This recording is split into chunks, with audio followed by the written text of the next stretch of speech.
Hello प्यारे बच्चों, तो आज हम स्टार्ट करेंगे AITS का पेपर नंबर 4, है ना। इसको डिस्कस करते हैं। तो इसमें हम स्टार्ट करें क्वेश्चन केमिस्ट्री का पार्ट क्वेश्चन नंबर 46 से। तो क्वेश्चन नंबर 46 में देखते हैं, burning A small sample of hydrocarbon in oxygen gives 8.8 gram CO2 and 5.4 gram H2O, the possible molecular formula of hydrocarbon. देखो क्वेश्चन में हमको क्या क्या दिया गया है। क्वेश्चन में अपन को दिया गया है कि जो CO2 है इसका मास दिया गया है 80.8 ग्राम। दूसरा H2O का मास दे रखा है आपको, है ना। H2O का मास कितना दे रखा है 5.4 ग्राम। तो यहां से अपन क्या करेंगे, मोल्स निकाल सकते हैं। अगर आप CO2 के मोल्स निकालोगे यहां से CO2 के मोल्स, तो फॉर्मूला क्या, given mass upon molar mass, यानी 44 से डिवाइड करोगे तो कितना आएगा 0.2, है ना। यहां से मोल्स ऑफ H2O निकालोगे तो वो कितना आएगा 5.4 डिवाइड बाई मोलर मास कितना 18, ये कितना आएंगे 0.3।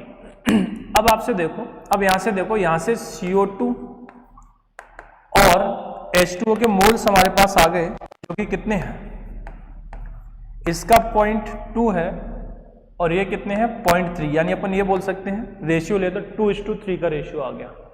अब हाइड्रोकार्बन में कंबशन पे क्या होता है, जितने, जैसे कोई भी हाइड्रोकार्बन मान लिया HXY, कंबशन कराने पर क्या होता है, जितने कार्बन होते हैं उतने CO2 बनते हैं और जितने हाइड्रोजन होते हैं उसके हाफ क्या बनते हैं H2। क्लियर है, हाइड्रोजन बाई तो H2O कितने बने हाफ। इसका मतलब ये हुआ कि जो मोल्स ऑफ हाइड्रोजन होंगे वो H2O के डबल होंगे और मोल्स ऑफ कार्बन कितने होंगे जितना CO2 है, यानी कार्बन कितने आ गए, यहां से 2 आ गए क्योंकि CO2 के 2 मोल है। एक मोल एक कार्बन से X कार्बन है तो X CO2 बन रहे हैं और यहां से हाइड्रोजन कितने हो जाएंगे 6। तो मॉलिक्यूलर फॉर्मूला अपने पास क्या आ जाएगा C2H6, वो कहां दिया है ऑप्शन नंबर 2 में, इसलिए इस क्वेश्चन का करेक्ट आंसर हो जाएगा option number 2। Clear. Next question पे बढ़ते हैं। इस क्वेश्चन में हमको बोला गया है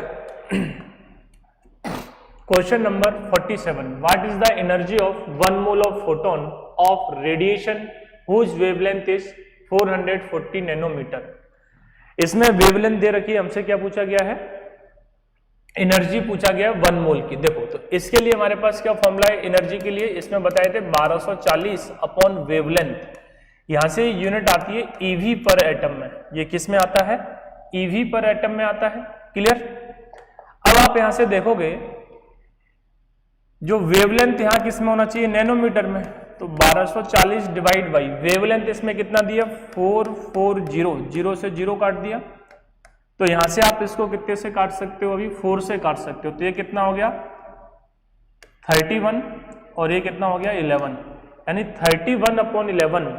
ये जो वैल्यू आई है EV पर एटम में आई है और EV पर एटम से किलो जूल में जाने के लिए, किलो जूल पर मोल में जाने के लिए कितने से मल्टीप्लाई करना पड़ता है 96, तो ये वैल्यू किस में होगी 96 किलो जूल पर मोल। अब देखते हैं यूनिट किस में दे रखी है अपन को, जूल में। तो सीधी सी बात है, किलो जूल से जूल में जाना है तो आपको क्या करना पड़ेगा 1000 से मल्टीप्लाई करना पड़ेगा, यानी 10 की पावर 3 से डिवाइड बाई 11, डिवाइड बाई कितना आ गया 11। अब देखो ऑप्शन में काफी सारा डिफरेंस है, ये 10 की पावर 4 है, 6 है ना, यहाँ 10 की पावर 5 है और 3 है, तो अपन इसको आसानी से सॉल्व कर सकते हैं। कैसे, अप्रॉक्स मान के। अगर आप इसको 10 मान लो, क्योंकि हमको ये कैलकुलेशन भी आना चाहिए एग्जाम में, और इसको आप कितना मान लो 30, तो ये दोनों आपस में कट जाएगा।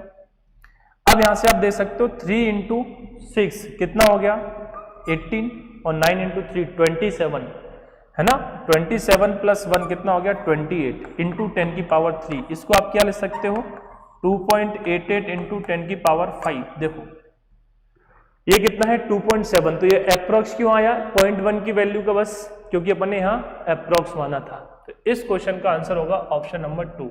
हमको ये चीज भी सीखना है, कैलकुलेशन भी, बिना कैलकुलेशन के कुछ नहीं हो सकता, समझे कि नहीं। चल नेक्स्ट क्वेश्चन की बात करते हैं अपन इसमें। नेक्स्ट क्वेश्चन पे आते हैं। तो देखो नेक्स्ट क्वेश्चन, इसको पहले यहां से हटाते हैं।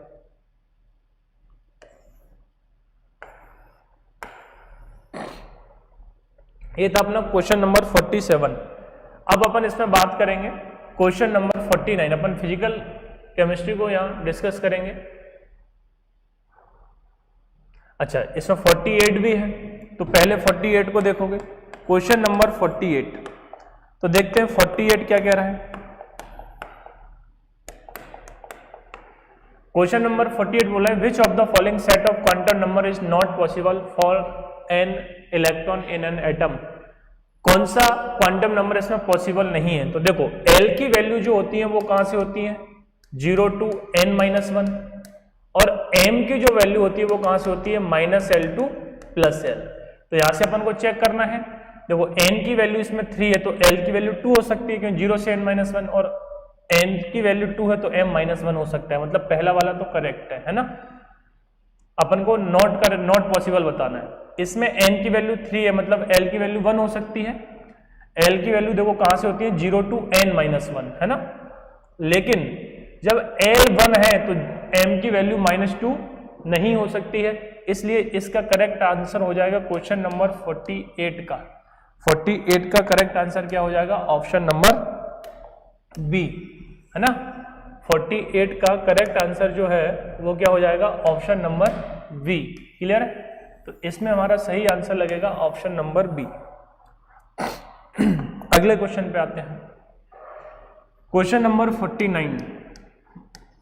49 में देखो, इसमें बोला गया which of the following transition result in the formation of spectral line in Balmer series of hydrogen atom. Balmer series पूछ रहा है हाइड्रोजन एटम, तो सबसे पहले कौन सी सीरीज आती है? लाइमन, और दूसरी कौन सी आती है? बाल्मर। यानी कि बाल्मर के लिए अपने पास जो N1 है वो कितना होना चाहिए? 2 होना चाहिए, यानी रेडिएशन कहां पे आना चाहिए? 2 पे आना चाहिए। तो देखते हैं 2 पे किसमें आ रहा है? इसमें ऑप्शन नंबर कहां पर आ रहा है? 1 में, इसलिए इसका आंसर हो जाएगा ऑप्शन नंबर 1, यानी 3 से 2। यहां 1 आ रहा है, इसका मतलब ये तो कौन सा हो गया? लाइमन हो गया। 3 आ रहा है, कौन सा हो गया? लाइमन के बाद कौन आता है? पहला हो गया लाइमन, दूसरा ब्रैकेट, तीसरा कौन सा आएगा? पाशन। पहला लाइमन, दूसरा बाल्मर, तीसरा पाशन, और फोर्थ ब्रैकेट। तो ये वाला कौन सा हो जाएगा? ब्रैकेट। इसलिए इसका आंसर कौन सा आएगा? Option number first. अगले क्वेश्चन पे बढ़ते हैं। और कोई इधर क्वेश्चन नहीं है ना फिजिकल केमिस्ट्री का? चलो आगे बढ़ते हैं अपन इसमें। अगला क्वेश्चन है क्वेश्चन नंबर 55। क्वेश्चन नंबर 55, तो क्वेश्चन नंबर 55 की बात करते हैं। देखो क्वेश्चन नंबर 55 क्या कह रहा है? चलो यही रखते हैं इसको। क्वेश्चन नंबर 55 क्या कह रहा है? An ideal gas expand isothermally from 10 की पावर -3 मीटर क्यूब टू 10 की power -10 metre cube at 300 kelvin against a constant pressure of 10 की power 5 nanometre square. The work done of the gas. Work बताना है तो फॉर्मूला क्या लगाओगे? Minus का PDV लगाएंगे, नहीं है ना। Ideal gas isothermally constant pressure दे रखा है, क्या बनाना है? एक्सपेंड हो रही है ना, वर्क डन बताना है। तो देखो इस क्वेश्चन को आप देखोगे, P आपको कितना दिया है? 10 की पावर 5 न्यूटन मीटर का मतलब जूल होता है।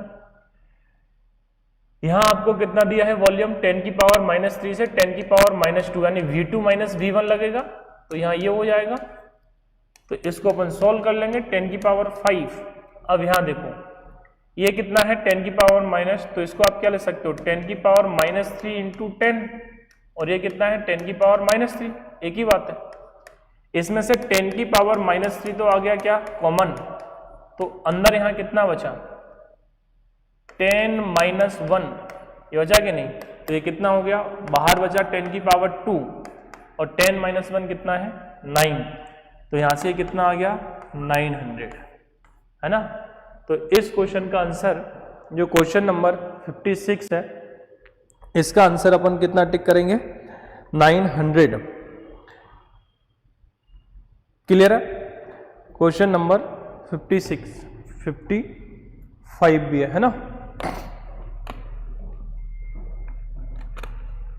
तो देखो 900 किसमें दिया है? Option number 3। ये माइनस साइन लगा था फॉर्मूले में, तो सब जगह लगा रहा है। क्लियर है? तो इसलिए इसका आंसर हो जाएगा ऑप्शन नंबर 3, जिसमें अपन को दिया है माइनस का 900 जूल। अगले क्वेश्चन पे आते हैं। क्वेश्चन नंबर 56, क्वेश्चन नंबर 56,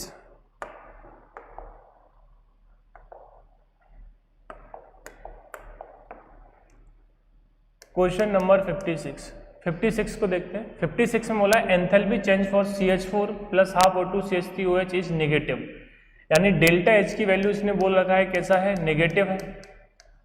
आगे बोला गया है if enthalpy of combustion of CH4 and CH3OH are -x and -y respectively then which relation is correct. देखो इनका कहना है डेल्टा H नेगेटिव आना चाहिए और इनका कंबशन की वैल्यू दे रखा है। कंबशन में कैसे फॉर्मूला लगाते हैं, reactant side minus product side.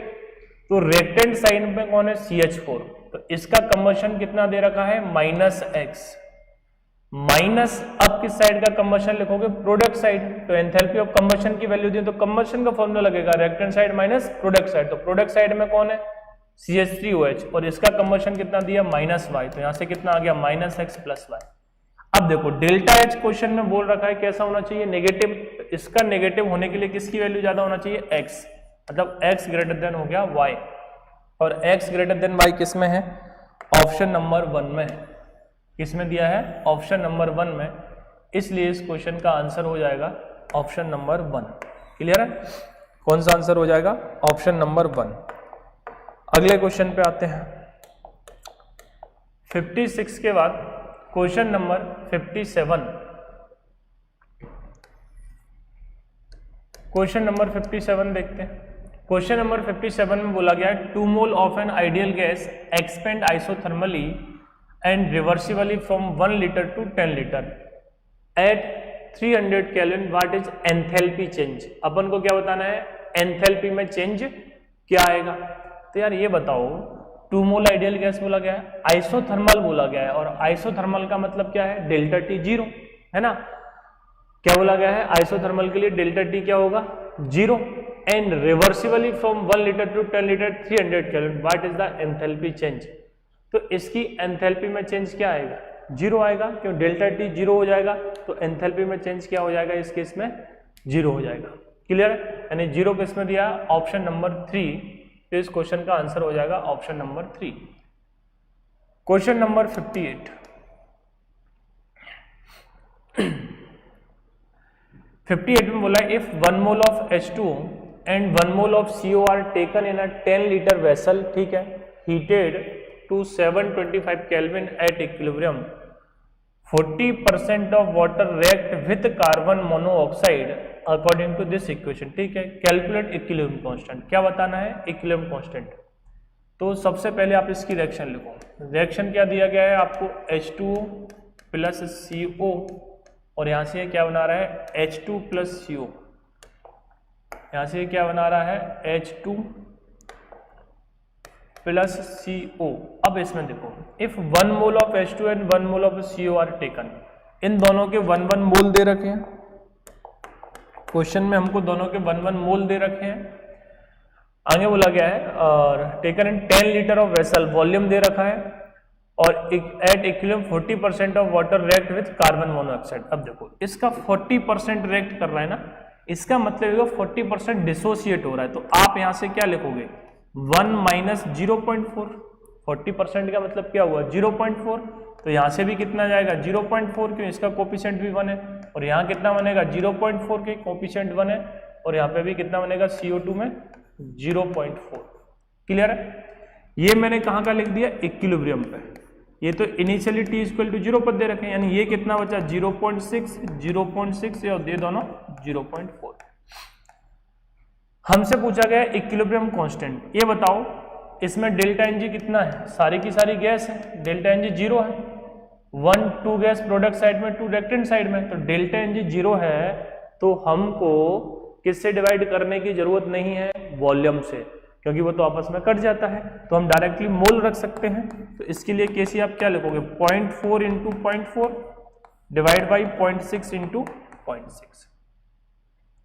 Clear है, अब यहां से देखो सब पॉइंट तो आपस में कट जाएगा, इसको काटो, और तो ये 2 बचा, इस पॉइंट से पॉइंट गया, पॉइंट से पॉइंट, ये कितना बचा, 3, ये 2, और ये कितना बचा, 3, मतलब वैल्यू कितनी आ गई, 4/9। 4/9 का मतलब 0.4 आएगा, और 0.4 कहां दिया है, ऑप्शन 2 में है ना, आगे डिवाइड करने की जरूरत ही नहीं पड़ी। और तो इसलिए इस क्वेश्चन का करेक्ट आंसर हो जाएगा ऑप्शन नंबर 2। क्लियर है? कौन सा आंसर हो जाएगा? Option number 2।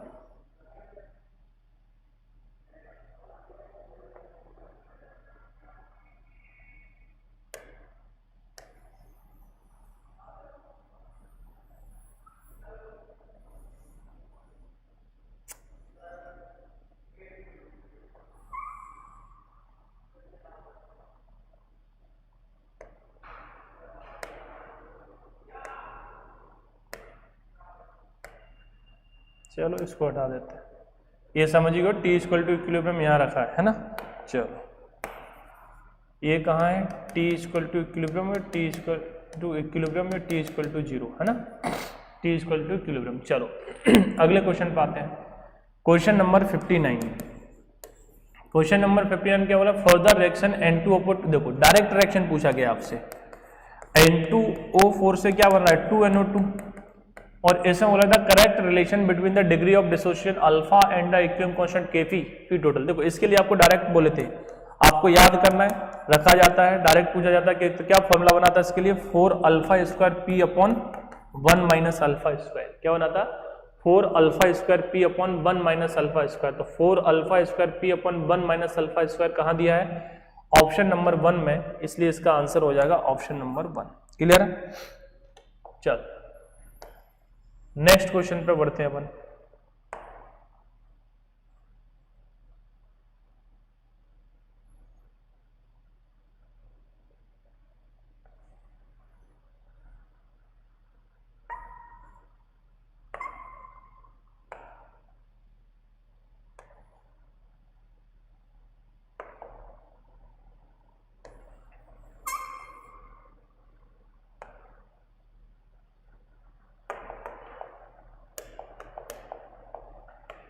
अगला क्वेश्चन है अपने पास, the solubility product for a salt of type Ab2 is 4 × 10⁻³ what is the molarity of its saturated solution. Molarity saturated solution में क्या कहलाती है?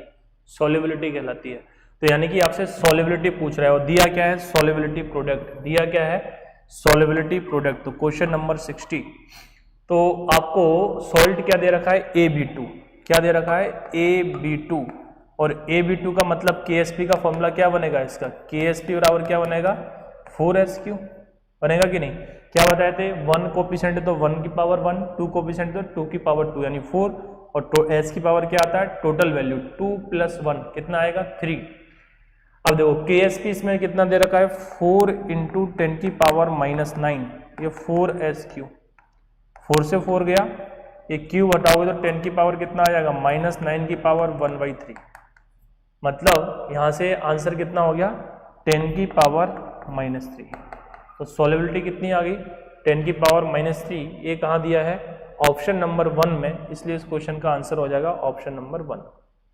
देखो अगले क्वेश्चन में अपन से क्या पूछा गया भाई? अगले क्वेश्चन में अपन से पूछा गया है oxidation number of nitrogen HNO3 अलग अलग कंपाउंड में। तो आसान सा है, HNO3 में नाइट्रोजन का निकालना है तो हाइड्रोजन पे +1 चार्ज, तो उसकी वजह से +1 आ गया। ऑक्सीजन पे -2, -2 × 3 कितना हो गया? -6। +1 हाइड्रोजन की वजह से तो कितना बचा? -5। इक्वल के उस साइड जाएगा तो +5, मतलब +5 पहला आना चाहिए। +5 देखो एक ही ऑप्शन में स्टार्टिंग में दिया है, खत्म कहानी, खत्म पहले ही। दूसरे में N3H दिया है तो नाइट्रोजन का 3x हो जाएगा, कि नाइट्रोजन का निकालना है। हाइड्रोजन की वजह से +1 इक्वल के उस साइड जाएगा तो -1, तो 3x की वैल्यू -1, तो x की वैल्यू -1/3। और NH3 में हाइड्रोजन पे 1, 3 हाइड्रोजन है तो +3 इक्वल के उस साइड जाएगा तो -3। इसलिए आंसर किसका हो जाएगा? सेकंड हो जाएगा। क्लियर है?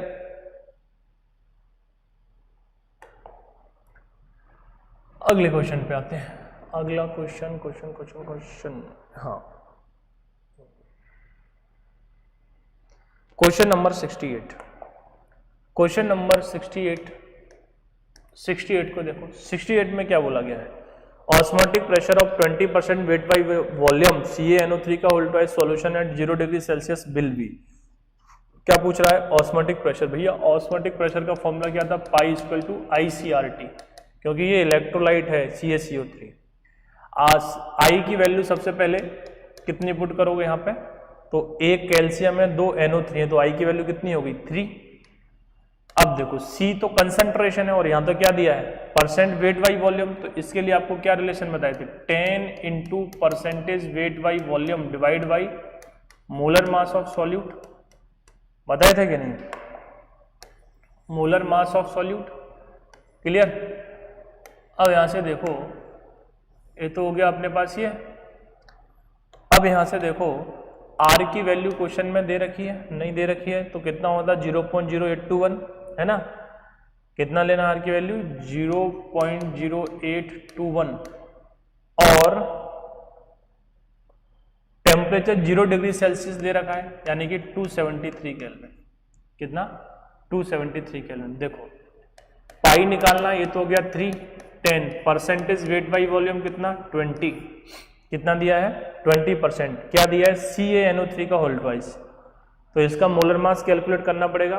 कैल्शियम का जो मास है वो कितना होता है 40 और नाइट्रोजन का कितना होता है 1414 और कितने नाइट्रोजन 2, तो 2 का कितना हो गया 28, तो कैल्शियम का 40 नाइट्रोजन की वजह से 28, तो कितना हो गया 68।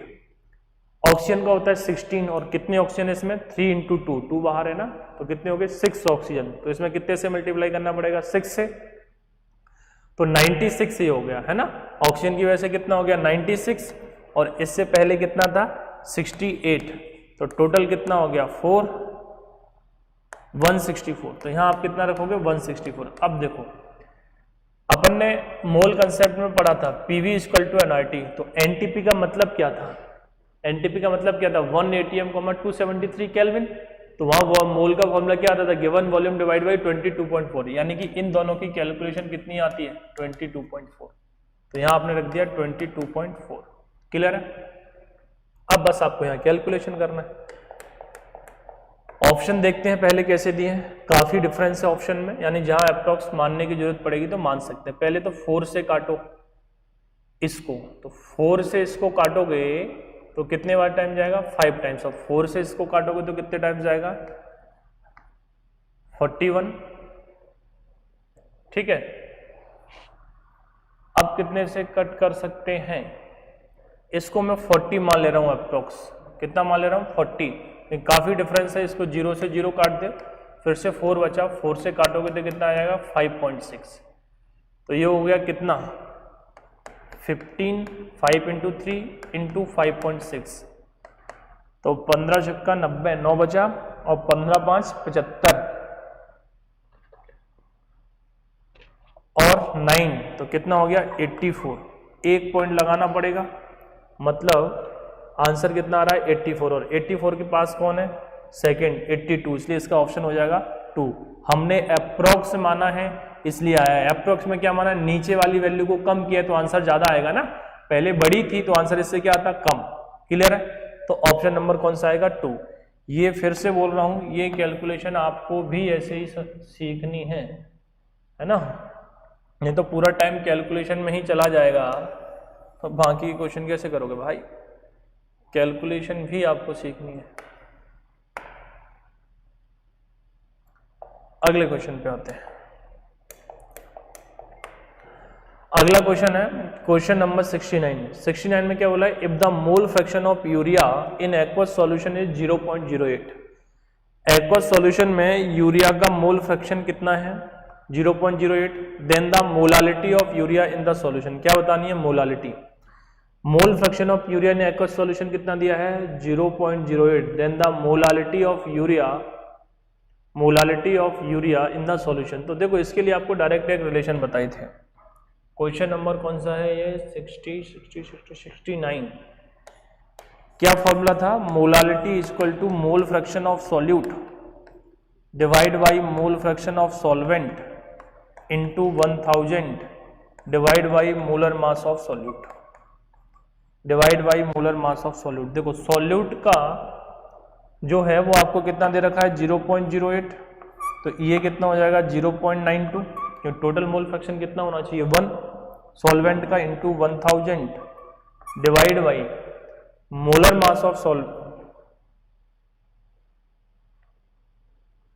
है ना।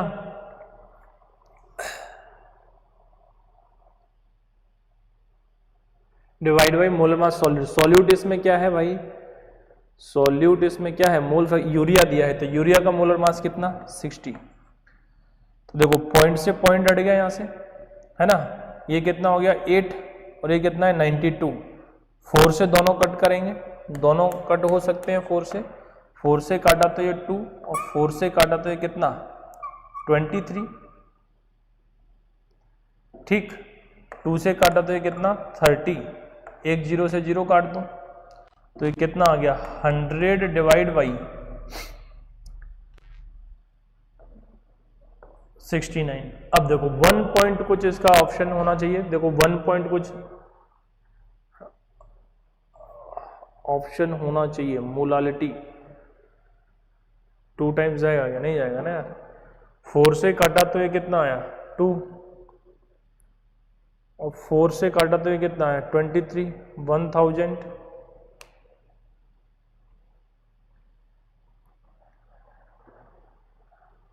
अच्छा मोलर मास ऑफ सॉल्वेंट होता है क्या, mole fraction solute by mole fraction molar mass of solvent. अच्छा इसको अपन नॉर्मल मेथड से एक बार चेक करते हैं, है ना। मोल फ्रैक्शन ऑफ यूरिया ने एक्वा सॉल्वेंट 0.08, देखो यूरिया का 0.08 दिया है ना, तो मोलालिटी निकालना है। तो मोलालिटी का फॉर्मूला क्या होता है, मोल्स ऑफ सॉल्यूट, क्या होता है मोल्स ऑफ सॉल्यूट, और सॉल्यूट को मोल दिए 0.08 divide by weight of solvent. हाँ नीचे क्या आता है वेट ऑफ सॉल्वेंट, वो कितना है होता है 0, इसके जो मोल फ्रैक्शन है वही मोल होगा, है ना, जो मोल फ्रैक्शन है वही मोल होगा। तो ये तो मोल है, अगर मोलर मास से मल्टीप्लाई कर दें तो वेट हो जाएगा, और the mole fraction of aqueous बोला है यानी ये 18। हाँ यहाँ फॉर्मूले में ये सॉल्यूट नहीं क्या होगा सॉल्वेंट होगा, यहाँ पे क्या होगा ये सॉल्वेंट का मास होता है, किसका मास होता है सॉल्वेंट का मास होता है, और सॉल्वेंट क्या है वाटर है, तो यहाँ ये कैलकुलेशन नहीं करेगा। आप इस फॉर्मूले से करना चाहते हो तो यहाँ ये नहीं आएगा, है ना। तो यहाँ फिर अपन को क्या करना पड़ेगा 1000 डिवाइड बाई सॉल्वेंट का मास 18 लेना पड़ेगा ना 18, और 1000 यहाँ क्योंकि ये ग्राम में हो गया ना, तो ये अपनी आसान सी कैलकुलेशन दोनों सेम आ गई, है ना।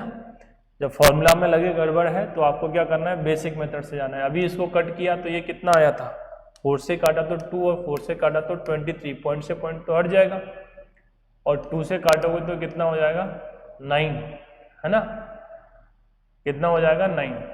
अब देखो यहां से ये है 1000 और ये कितना है 9 इंटू 3 7 और 9 इंटू 2 18 प्लस 2 207। अब देखो यार ये 200 होता तो ये कितना, अभी तो अपने एग्जैक्ट कैलकुलेशन किया है ना, एग्जैक्ट कैलकुलेशन दिया, अगर ये 200 होता तब आंसर आपका आता 5, कितना आता 5, है ना। लेकिन 200 से ज्यादा यानी आंसर क्या आएगा जस्ट 5 से थोड़ा कम, और थोड़ा कम कौन है 4.8, इसलिए इसका आंसर कौन सा हो जाएगा ऑप्शन नंबर 2। कौन सा टिक करोगे ऑप्शन नंबर 2। क्लियर है। अगले क्वेश्चन पे बढ़ते हैं।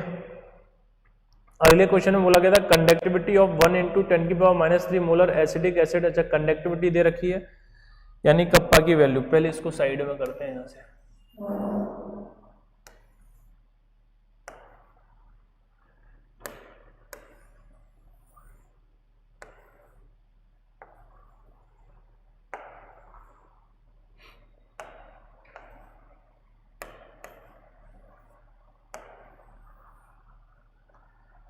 अगले क्वेश्चन पे आते हैं। अगला क्वेश्चन देखो, क्वेश्चन नंबर 70। क्वेश्चन नंबर 70 क्या कह रहा है भाई, इसमें बोला था conductivity of 1 into 10⁻³ molar acidic acid is 5 into 10⁻⁵, 5 into 10⁻⁵, है ना, साइमन सेंटीमीटर इनवर्स। और कंसंट्रेशन आपको दे रखा है, या मोलारिटी भी बोल सकते हैं, ये कितना दे रखा है 1 इंटू 10⁻³ मोलर। आगे बोला गया है the degree of dissociation of acidic acid is, आपको क्या बताना है डिग्री ऑफ डिसोसिएशन बताना है, of its molar conductivity eight infinite dilution is, molar conductivity eight infinite dilution कितना दिया है 400 दिया है। यूनिट सबकी सेम है तो यूनिट कन्वर्ट करने की अपन को जरूरत नहीं है।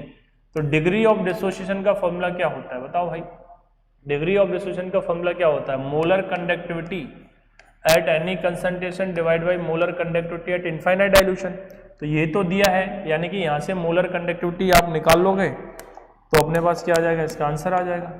तो मोलर कंडक्टिविटी एट कंसंट्रेशन दे रखा है, वो फॉर्मूला क्या होता है, kappa into 1000 divide by molarity. और कप्पा कितना दे रखा है अपन को, 5 इंटू 10 की पावर -5 इंटू 1000 और डिवाइड बाई मोलारिटी 10 की पावर -3। इससे इसको काटा तो बचा कितना, 10 की पावर -2 है ना, और ये कितना है 3, तो यानी ये कितना हो गया 10 की पावर 1, ये प्लस का 3 है, यानी ये कितना आ गया 50। कितना आ गया 50। तो अल्फा की वैल्यू निकालनी है तो वो कितनी हो जाएगी 50/400। इसको काट दिया यानी 1/8। कितना हो जाएगा 1/8। अच्छा पॉइंट में दिए तो देखो इससे डिवाइड कर तो कितना आएगा 0.1 हो जाएगा, और 0.1 में 2 आंसर दिए हैं तो कोई बात नहीं, 2 बचा ना तो 20 हो गया। तो फिर कितने पास जाएगा 0.2 टाइम्स जाएगा, तो 2 टाइम्स क्या दिया है, ऑप्शन नंबर सेकंड। इसलिए इस क्वेश्चन का आंसर हो जाएगा ऑप्शन नंबर सेकंड। क्लियर है। चलो भाई अगले क्वेश्चन पे आगे बढ़ते हैं। अब अगले क्वेश्चन पे अपन आगे बढ़ते हैं।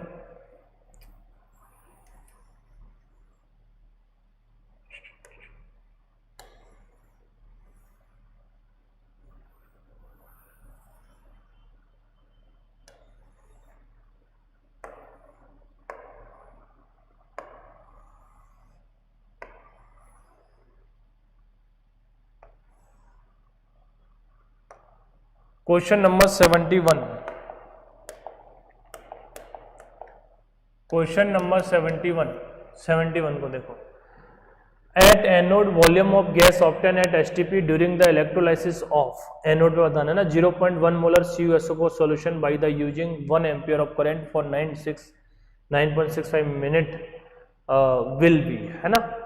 1 एम्पियर का करंट 9.65 मिनट के लिए निकाला जाता है। आपको क्या बताना है, एनोड का प्रोडक्ट है ना, एनोड गैस जो बन रही है ना भाई, एनोड वॉल्यूम बताना है। क्या बताना है, वॉल्यूम। तो पहले बताओ अपने पास सॉल्यूशन किसका है, CuSO4 का। तो एनोड पर होता है ऑक्सीडेशन। क्या होता है, ऑक्सीडेशन। और एक्वस सॉल्यूशन है ना, मोलर वाइज सॉल्यूशन यूनिट कुछ नहीं बोला गया था, एक्वस सॉल्यूशन है ना। तो पानी होगा इसके अंदर। तो बताओ एनोड पे होता है ऑक्सीडेशन और कैथोड पे क्या होता है, रिडक्शन। तो ये बताओ अपन ने क्या बोला, अगर कोई मेटल है तो क्या होगा, उसी मेटल का क्या होना है, रिडक्शन। अगर चापाक कैटेगरी से होता है कैथोड प्रोडक्ट ये हो गया, एनोड प्रोडक्ट क्या बनेगा, पानी की वजह से H+ और OH- था, तो ऑक्सीडेशन किसका होगा, OH- का, है ना। H+ का तो होगा नहीं, तो मतलब एनोड पे जो प्रोडक्ट बनता है वो क्या बनेगा, O2। यानी आपसे O2 का वॉल्यूम पूछ रहा है। किसका वॉल्यूम पूछ रहा है, O2 का वॉल्यूम। अब देखो तो वॉल्यूम निकालना है तो अपन ने एक फॉर्मूला पढ़ा था, equivalent equal to mole into n factor. Equivalent equal to mole into n factor. और गैस के लिए बोले थे एन फैक्टर कितना होना है, ऑक्सीजन गैस के लिए 4। मोल की जगह क्या लिखोगे, given volume divide by STP बोला गया। क्या बोला गया भाई, एसटीपी 22.7। यानी कि अपन को इक्विवेलेंट पता चल जाए तो वॉल्यूम पता चल जाएगा। अब देखो इक्विवेलेंट कैसे निकालोगे। इक्विवेलेंट के लिए इसमें इंफॉर्मेशन क्या दिया है, एम्पियर करंट दिया है, टाइम। तो इक्विवेलेंट का क्या फॉर्मूला था भाई, IT/96500। आई दिया है 1 एम्पियर और ये कितना दिया है 9.65 मिनट दिया है, सेकंड में होना चाहिए तो 60 से मल्टीप्लाई डिवाइड बाई 96500। अब देखो भाई साहब यहां से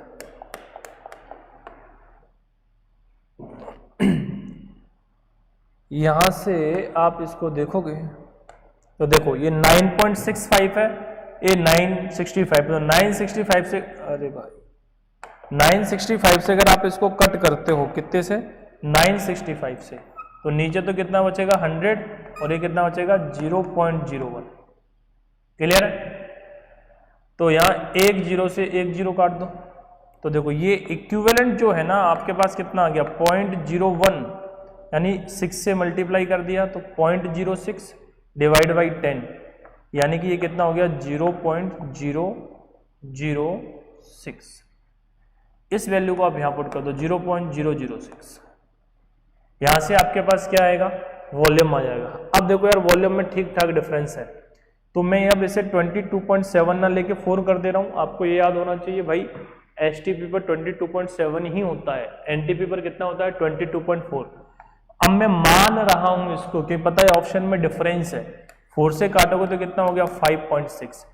अब यहां बस मल्टीप्लाई कर दो, है ना, 0.06। अब देखो ये तो यहां से वॉल्यूम आएगा वो लीटर में आएगा, किस में आएगा लिटर में, और हमको किस में आंसर किस में दिया है एमएल में। तो पहले मल्टीप्लाई करो, यहां से 6 से करोगे, मैं यहां डायरेक्ट मल्टीप्लाई करके रख रहा हूं 6, है ना, फिर 5 से करोगे और 3 बचा 3। कितने नंबर पहले पॉइंट है, यहाँ 3 नंबर पहले और यहाँ 1, मतलब 4 नंबर पहले, मतलब ये आंसर आया। अब इसमें आप जब 1000 से मल्टीप्लाई करोगे तो आंसर क्या हो जाएगा 33.6 ml, क्योंकि आंसर किस में दिया है ml में। और देखो एग्जैक्ट आंसर आ गया, क्योंकि इनने भी किससे किया है एसटीपी पे कितना माना है 22.4। फिर से बोल रहा हूँ मेन एग्जाम में आपको नहीं मानना है, क्या माना है 22.7 ही मानना है जब तक नहीं बोलता है, इसलिए इसका आंसर हो जाएगा ऑप्शन नंबर 1, है ना। हाँ ऑप्शन में डिफरेंस है तो आप मान सकते हो। चलो ओके आगे बढ़ते हैं। क्वेश्चन नंबर देखो 72 है भाई अपना। क्वेश्चन नंबर 72 को देखते हैं। क्वेश्चन नंबर 72 क्या बोला, consider the plot the given the below for the type of fraction. N A से एन भी दिया गया है, the plot respective correspond the अच्छा ऑर्डर बताना। देखो भाई टी हाफ है और यहाँ क्या ये, तो देखो फर्स्ट ऑर्डर के 0 ऑर्डर के लिए टी हाफ क्या होता है पहले बताओ, a0/2 के, है ना, और यहां से क्या है, तो ये तो मतलब फर्स्ट ऑर्डर के लिए टी हाफ क्या होता है 0.693 मतलब फर्स्ट ऑर्डर तो डिपेंड ही नहीं करता इनिशियल कंसंट्रेशन, मतलब ये हो गया फर्स्ट ऑर्डर का, है ना। और सेकंड ऑर्डर में क्या है डायरेक्टली प्रोपोर्शनल है किसके टी हाफ के, तो ये हो गया सेकंड ऑर्डर का, सॉरी 0 ऑर्डर का, ये किसका हो गया 0 ऑर्डर का। समझ ना, पहला ग्राफ फर्स्ट ऑर्डर का, इसकी हाफ लाइफ इनिशियल कंसंट्रेशन पे डिपेंड नहीं करती, फॉर्मूला लिखा है। ये 0 ऑर्डर के लिए, किसके लिए 0 ऑर्डर, ये डायरेक्टली प्रोपोर्शनल है तो ये है, और ये किस में आता है 1/a0 × k, यानी इनवर्सली प्रोपोर्शनल सेकंड ऑर्डर के लिए होता है। ये किसके लिए होता है सेकंड ऑर्डर के लिए, है ना, किसके लिए होता है सेकंड ऑर्डर के लिए, है ना।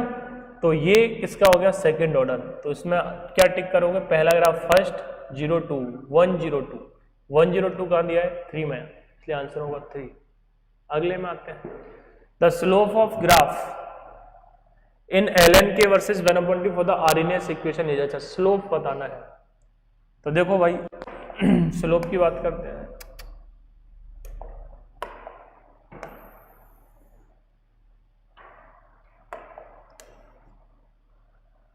स्लोप की बात करते हैं, क्वेश्चन नंबर 73 में अगर अपन स्लोप की बात करें, slope of the graph in ln k versus 1/t RNS equation, ln of k के बीच में देखो पूछा है, तो अपने पास इक्वेशन एक्चुअल में क्या होता है k = a e⁻e/RT। ln लोगे तो इसे लिखोगे ln ऑफ k, इसको लिखोगे ln of a minus e/RT, ln of e बचा वो तो 1 हो जाता है। अब देखो ln ऑफ k और 1/t, है ना, 1/t, यानी इसके बीच में जाए तो स्लोप क्या हुआ है माइनस का e/r, तो माइनस का e/, का है 4 में, इसलिए आंसर हो जाएगा 4। चलो भाई अगले क्वेश्चन पे आते हैं। If the rate constant for the reaction is 2.303 × 10⁻² second inverse, यही important, then the time required for 90% completion of reaction. Time बताना है कब 90% पूरा होने में। तो सर जी हमको ये पता नहीं चला कौन सा ऑर्डर लगाना है, इसमें क्या लगाना है कौन सा ऑर्डर, तो वो किससे बताएंगे यूनिट से, किसकी रेट कांस्टेंट की। रेट कांस्टेंट की यूनिट क्या है सेकंड इनवर्स। सेकंड इनवर्स किस ऑर्डर के लिए होती है भाई साहब फर्स्ट ऑर्डर के लिए होती है। किसके लिए होती है फर्स्ट ऑर्डर के लिए होती है। तो कौन सी ऑर्डर का फॉर्मूला लगेगा इसमें फर्स्ट ऑर्डर का, समझेगा नहीं, तो फर्स्ट ऑर्डर का फॉर्मूला टाप दो यहां से, क्या होता है k = 1/t 2.303 log of a0/80।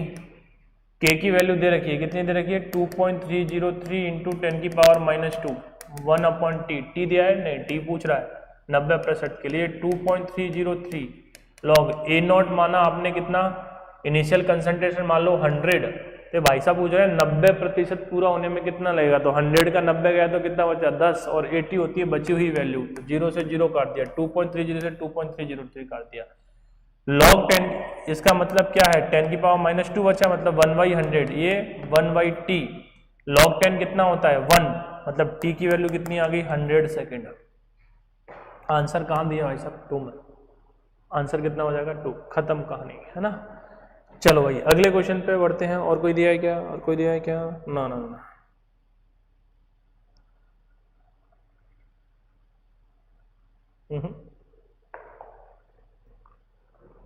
Physical physical physical नहीं, इसमें कोई क्वेश्चन है नहीं है।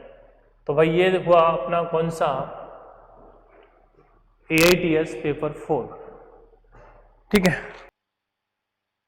चलिए अब अपन स्टार्ट करते हैं AITS का पेपर नंबर 5। देखते हैं भाई, इसमें पहले क्वेश्चन का स्वागत करते हैं, है ना। तो जो पहला क्वेश्चन है वो पहली बार आपसे क्या बोल रहा है, बोल रहा है calculate the volume of air required for complete combustion of 6 litre of propane C3H8 under identical condition, है ना। तो देखो ये बोला कि C3H8 का अगर आप कंबशन कराते हो तो कितना लीटर एयर लगेगा। भैया ऑक्सीजन नहीं पूछ रहा है, क्या पूछ रहा है एयर। तो पहले तो इसकी रिएक्शन लिख दोगे, कंबशन पे क्या बनेगा 6 4 10 मतलब 5।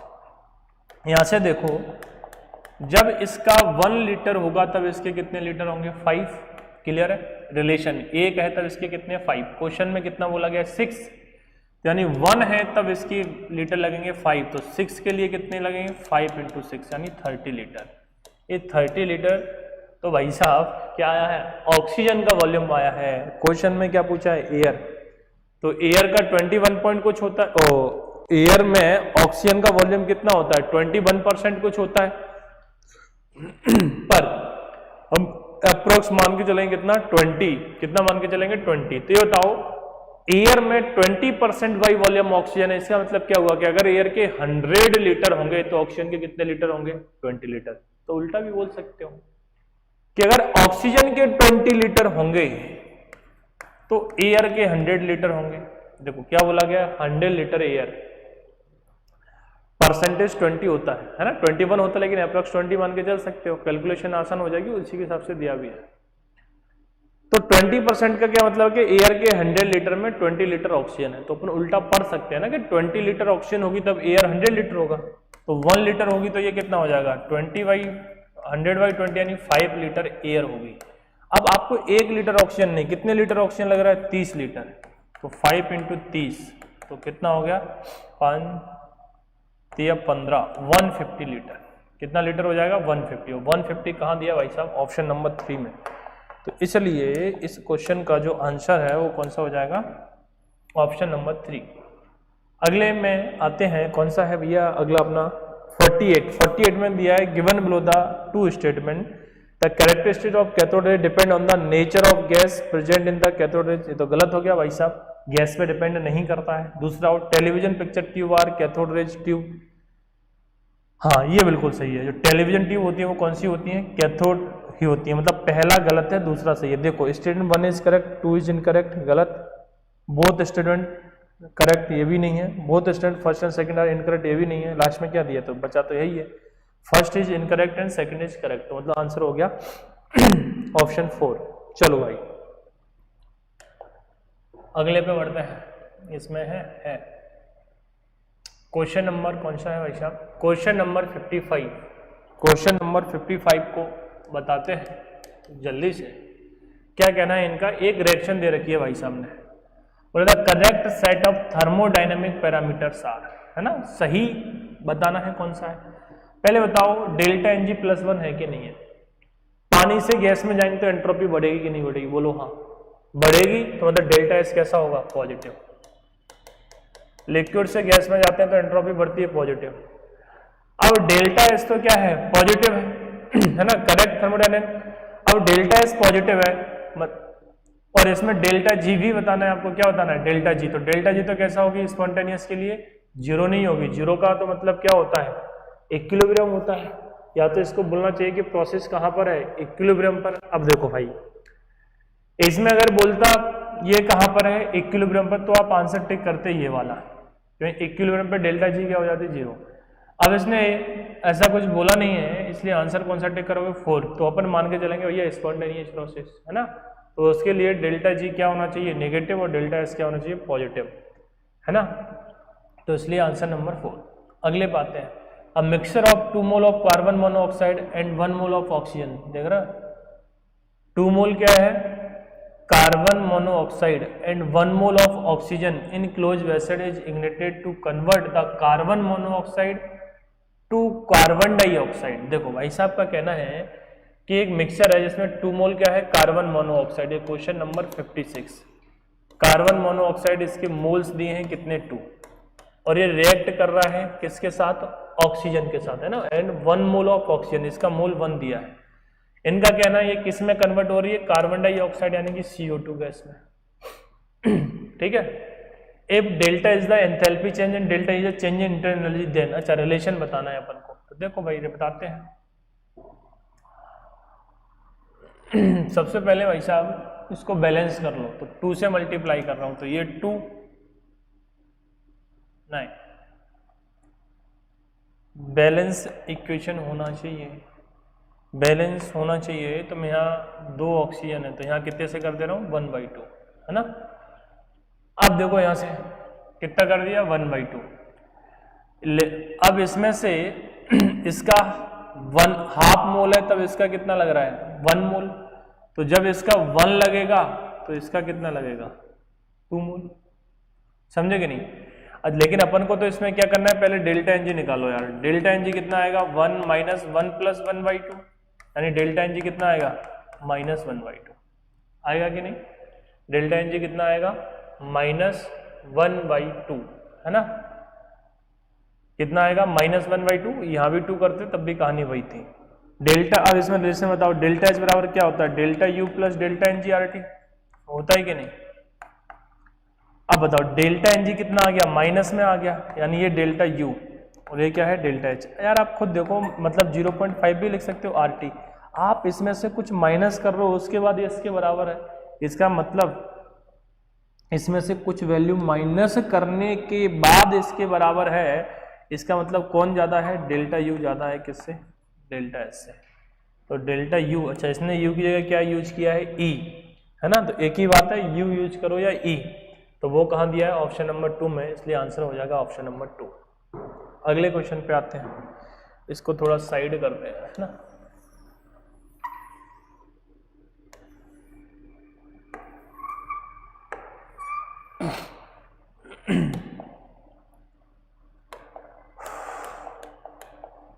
Question number 57। देखो इसका क्या कहना है? A solid compound X is dissociate at certain temperature as follow. ठीक है, केपी की वैल्यू दे रखी है, टोटल प्रेशर ऑफ गैसेस। क्या बताना है? Total pressure. तो पहले तो यार रिएक्शन लिखो, एक्स, अच्छा ये सॉलिड दिया है ना, एक्स जो है वो किस में जा रहा है? ए प्लस 2b, ए भी क्या है? गैस है। 2b, ए भी क्या है? गैस है। क्लियर है?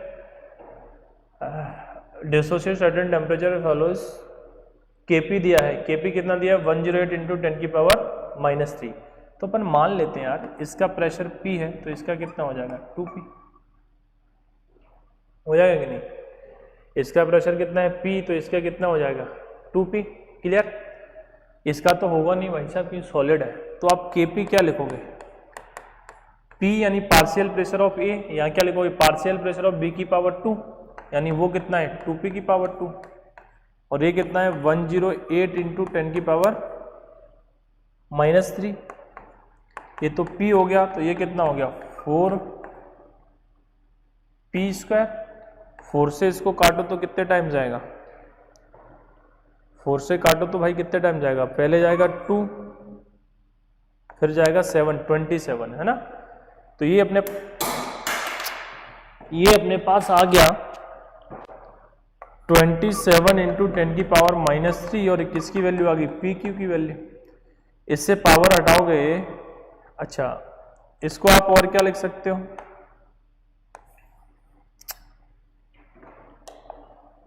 इसको आप और क्या लिख सकते हो,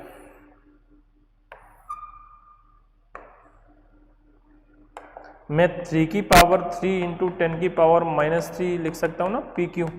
ये पावर हटाते तो ये इसकी पावर में 1/3 आ जाएगा, यानी ये पावर सब पे कॉमन है, कट जाएगा, तो ये हो गया 3 इंटू 10⁻⁻1। तो पी की वैल्यू कितनी आ गई, 0.3।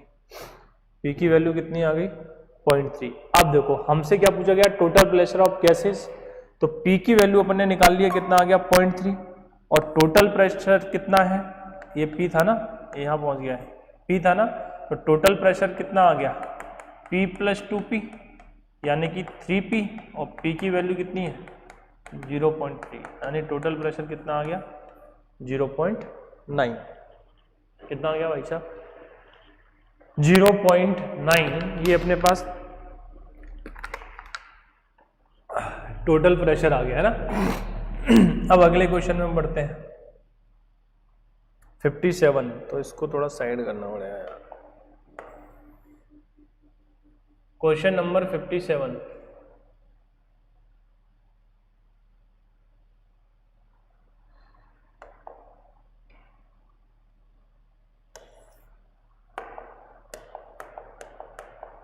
पे आओ। देखो 57 क्या कह रहा है,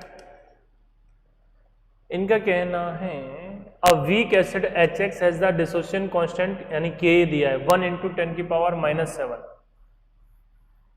वीक एसिड HX, अच्छा नहीं sorry, weak acid HX has the dissociation constant 1 into 10⁻⁻, molar, अच्छा ये तो कंसंट्रेशन दिया है ना, -7। If form a salt KX on reaction with alkali है ना, the degree of hydrolysis of 0.1 molar solution of KX is, है ना, क्या बताना है आपको, डिग्री ऑफ हाइड्रोलिसिस, यानी क्या बताना है, KH की वैल्यू बताना है। किसकी वैल्यू बताना है, KH। तो इसमें कंसंट्रेशन दिया है 0.1 मोलर, वीक एसिड, अच्छा डिसोसिएशन कांस्टेंट दिया है, ये कितना 10⁻⁻7। तो degree of hydrolysis weak acid के लिए क्या फॉर्मूला होता था, KH KW upon K into C, यही होता है कि नहीं, डिग्री ऑफ हाइड्रोलिसिस का फॉर्मूला यही होता है कि नहीं, किसके लिए, वीक एसिड के लिए, किसके लिए, वीक एसिड के लिए। तो देखो KW कितना होता है 10⁻⁻14, K दिया है 10⁻⁻7 और ये कितना दिया है 0.1 यानी 10⁻⁻1, है ना। अब यहां से देखो ये ऊपर जाएगा तो ये हो गया 10⁻�8, ऊपर जाएगा तो +8, तो H कितना आ गया 10⁻⁻6 बचा, तो आप इसे बाहर निकालोगे तो 10⁻⁻3, यानी H की वैल्यू कितनी आ गई 0.001। ये परसेंट में नहीं है ना, परसेंटेज पूछा है तो क्या करोगे 100 से मल्टीप्लाई, तो कितना लिख सकते हो 0.01, और 0.01 कहाँ दिया है, ऑप्शन 1 में, इसलिए इसका आंसर हो जाएगा ऑप्शन नंबर 1। अगले में जाते हैं, what will be the pH of solution obtain by mixing 100 ml of 0.5 normal NaOH and 200 ml 0.1 normal HCl। देखो एसिड बेस रिएक्शन है और पता है एसिड बेस रिएक्शन साथ में तो रह नहीं सकते, तो मिली इक्विवेलेंट निकालो, 100 इंटू 0.05 कितना हो गया 40 मिली इक्विवेलेंट, कितना हो गया ये 40, इसको भी तो जगह चाहिए।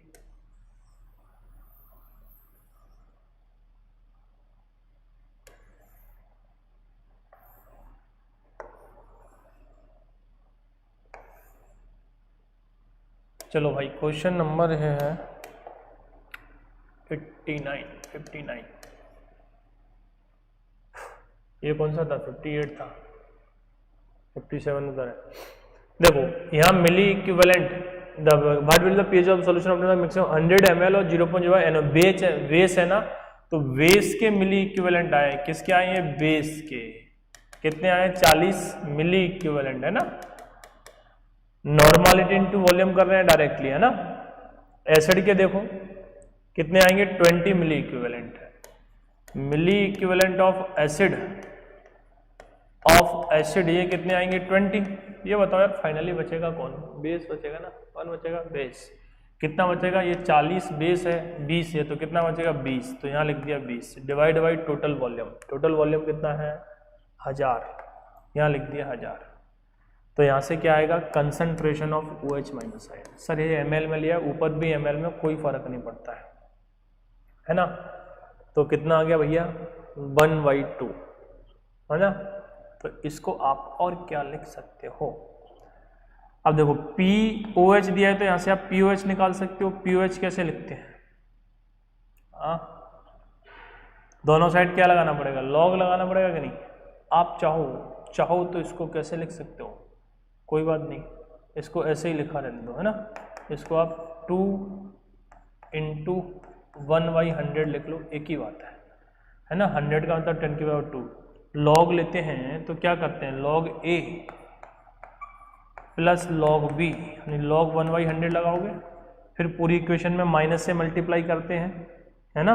तो ये हो जाएगा log OH, जब माइनस से मल्टीप्लाई करोगे पूरी इक्वेशन में तो ये बन जाएगा POH। ये log 2 की वैल्यू 0.3, माइनस लगाए तो माइनस लगा दिया, इस 100 को ले आओ ऊपर तो ये माइनस साइन है, ये चेंज हो जाएगा 100 का अंदर 10⁻², तो माइनस का 0.3, ये पावर 2 सामने आता है 2 log 10 कितना होता है 1, तो 2 - 0.3 यानी ये कितना आ गया 1.7। 1.7 तो POH आया है, क्वेश्चन में pH पूछा गया है। POH प्लस pH कितना होता है 14, कितना होता है 14, यानी कि pH कितना हो जाएगा 12.3, कितना हो जाएगा 12.3, दोनों को ऐड करो तो 14, इसलिए इसका आंसर कितना है 12.3। अगला Zn(H2SO4) Zns + SO, Zn undergoes, Zn किस में जा रहा है, तो भैया यहाँ Zn क्या है 0 ऑक्सीडेशन नंबर में, यहाँ कितने +2, तो Zn का क्या हो रहा है ऑक्सीडेशन, तो आंसर 1 क्या हो रहा है ऑक्सीडेशन, खत्म कहानी। चलो अगले क्वेश्चन पे आते हैं भाई, इसमें कोई है क्या, कोई नहीं है इसमें।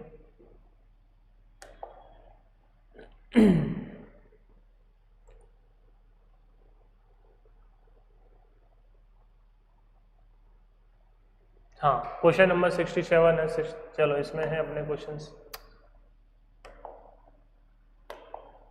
चलो यहीं से करते हैं।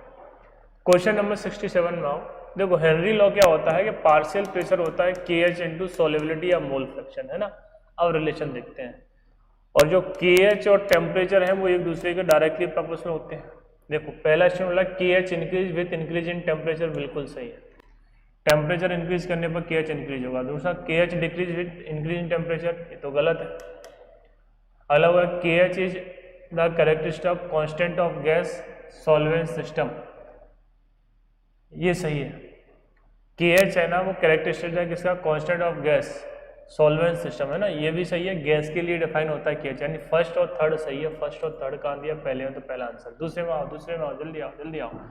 If an ideal gas made by mixing 2 mole of benzene यानी 2C6H6, बेंजीन का मोल दिया है 2, क्वेश्चन नंबर 68,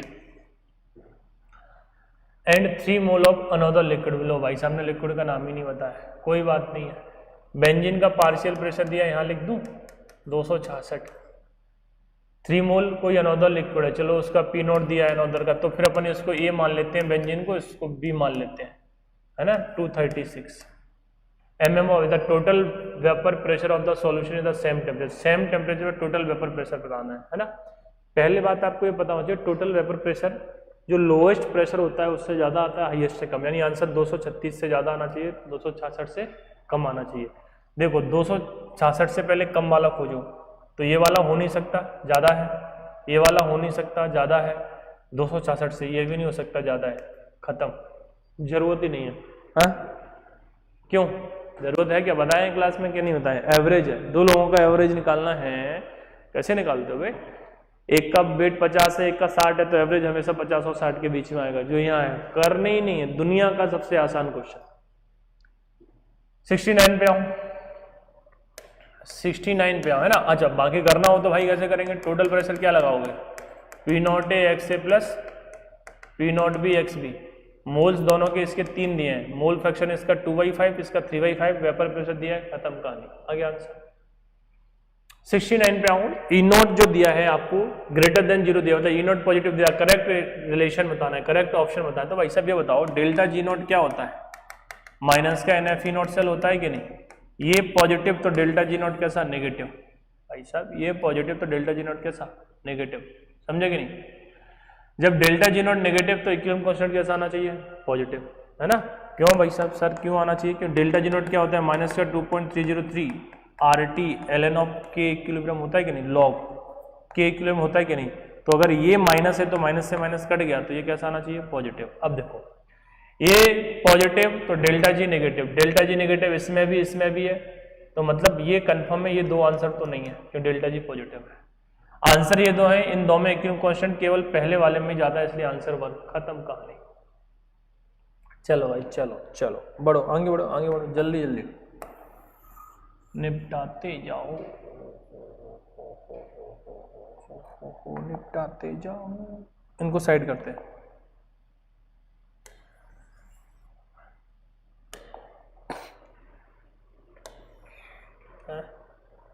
ये नहीं,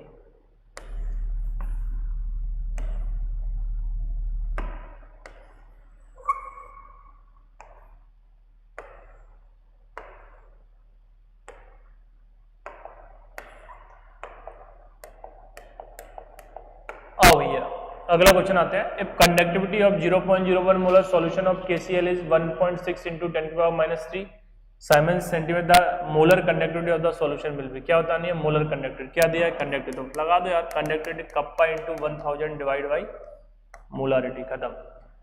कप्पा दिया है, कंसंट्रेशन दिया है, 1000 कर दिया, कोई दिक्कत नहीं आनी चाहिए, कोई दिक्कत नहीं आना चाहिए भाई, कोई नहीं आनी चाहिए। 10⁻³ है, 1000 का मतलब 10⁻³ है, इनको चलते कर दो पहले, डिवाइड बाई ये कितना 0.01, तो ये भाई साहब ये तो कितना आ गया 16 आ गया, है ना, कितना आ गया 16। पॉइंट हटाएंगे तो 2 जीरो ऊपर जाएंगे, 1 जीरो नीचे आएगा, पहला वाला खत्म।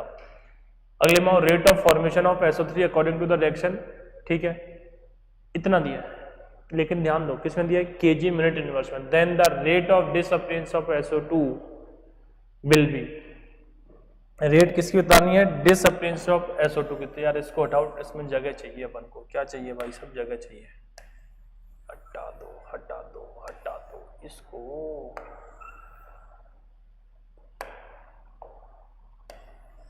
देखो क्वेश्चन की बात होगी 71, देख भाई rate of formation of SO3 according to the reaction इतना दिया है। सबसे पहले SO3 के फॉर्मेशन की रेट दे रखी है, उसको लिख लो चिपचाप, 0.4 इंटू 10⁻³ किलोग्राम में दी है ना, और क्या बोले थे किस में कन्वर्ट करना है इसको, ग्राम में नहीं, किस में करना है, मोल में करना है।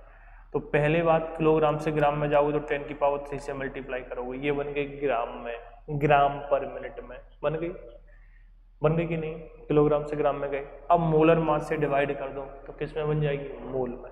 SO3 का मोलर मास कितना आएगा, सल्फर का 32, 80 आता है ना, सल्फर का 32 और ऑक्सीजन का 16 थी 48, 48 50 48 50 80, ये दोनों चलते बने, पॉइंट उठाओगे तो 1 जीरो और आएगा, 4 से काट दो 4 दूनी 8, मतलब 1/200 आ गई।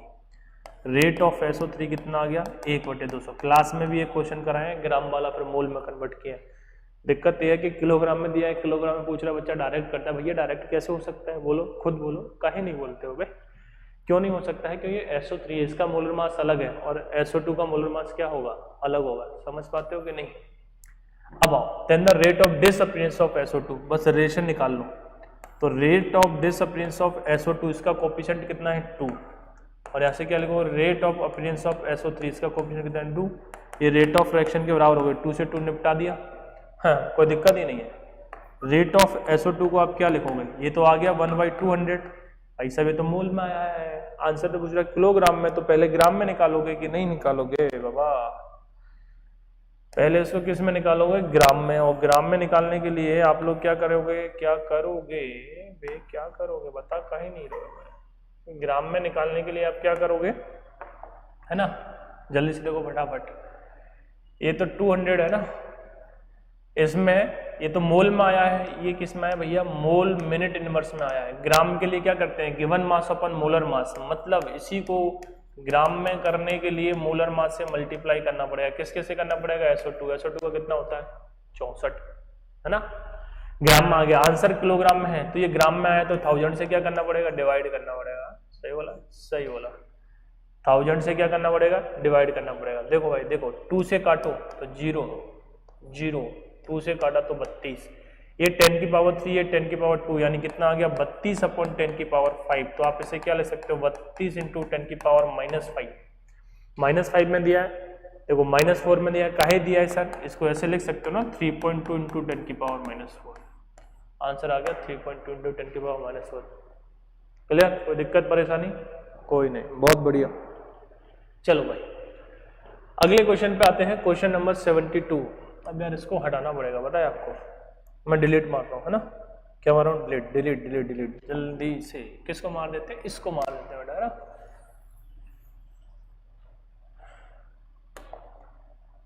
चलो क्वेश्चन नंबर 72 पर गौर फरमाइएगा थोड़ा,